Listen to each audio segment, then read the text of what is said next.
As doctors wheeled 75-year-old Mary Kay Duda into surgery for a pancreatic tumor, she turned to her daughter, Katie, and said, "See you on the flip side." Katie Duda, 36, rolled her eyes at the memory, humorous now that her mother is nearing 2 years cancer-free. At the time, though, the thought of losing her mother was unbearably real. Mary Kay Duda says she's one of the lucky unlucky ones. Unlucky in that the tumor growing inside her enveloped the head of her pancreas. Unlucky in that one Las Vegas surgeon declined to operate because the tumor was so large. But the Henderson woman was lucky, with the grace of God, she adds, and came through the risky and complex 10-hour surgery known as a Whipple procedure that saved her life. Pancreatic cancer has been in the news with word this past week that former Senate Majority Leader Harry Reid, 78, had undergone surgery to have a tumor removed from his pancreas. The family statement did not say that the tumor was cancerous, but experts say the fact that Reid's doctors are following the surgery with chemotherapy almost certainly indicates that it was. Major cause of cancer death. Pancreatic cancer is the fourth leading cause of cancer death in the United States, according to the Centers for Disease Control and Prevention.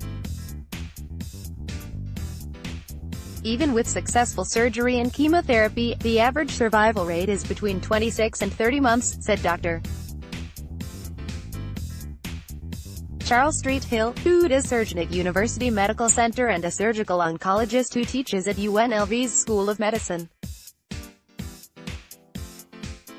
Last year, 43,000 people were diagnosed with pancreatic cancer in the United States, St. Hill said, and there were 53,000 people living with pancreatic cancer in that same year. Which means that every year, there's only a few people who make it past a year. St. Hill said pancreatic cancer takes many forms and stressed that he can't generalize about Sen Reid's case without knowing the particulars.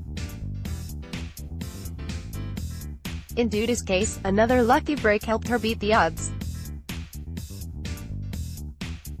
Her cancer presented itself differently than most. One day, while at church, she started to feel pain in her lower abdomen that reminded her of a baby's kick.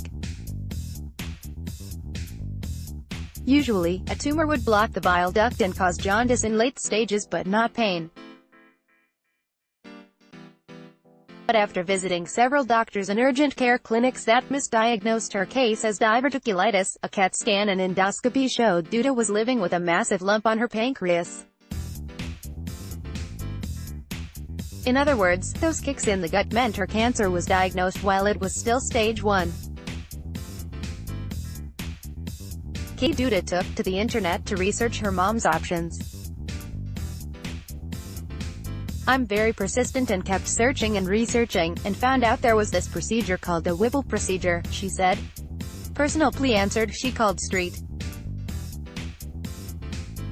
Hill's office, but he was out of town. After another local doctor declined to take her mom's case, she called back. More internet scouring turned up St. Hill's personal email, so Katie Duda drafted a plea. "I moved out here with the plan that I was burying my father, not my mother," said Katie Duda, who lost her father last year to heart disease. Taking no as an answer from St. Hill was not happening. He agreed to take the case. Tumor aside, Duda was healthy, making her a good candidate for surgery, and the cancer hadn't spread so far that it was inoperable. The Whipple procedure, or pancreatic duodenectomy, in technical terms, wasn't without risks. With a 5% chance of dying and 40% chance of complications, it's one of the more dangerous cancer-related surgeries, Street Hill said. That didn't stop Duda. As doctors whisked her to the operating room, Duda said she never once thought she might not make it. She had a granddaughter's first Holy Communion to attend.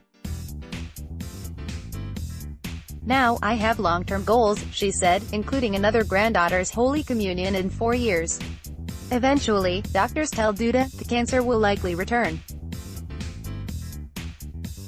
While treatments have improved in recent years, there still is no cure. Street. Hill said. So 20 years ago, colon cancer was like this, where people didn't live that long after you do surgery, but the chemotherapy over the years has gotten much better. St. Hill said, "We still have a long way to go in terms of treatment for pancreatic cancer." That outlook doesn't scare Duda, who's deeply rooted in her Catholic faith. "Every positive step in life's journey comes, again, with the grace of God," she says. "The reality is this should have killed me 2 years ago, and it didn't," she said. "I've been given the gift of life this far, and whatever else I get is going to be a gift."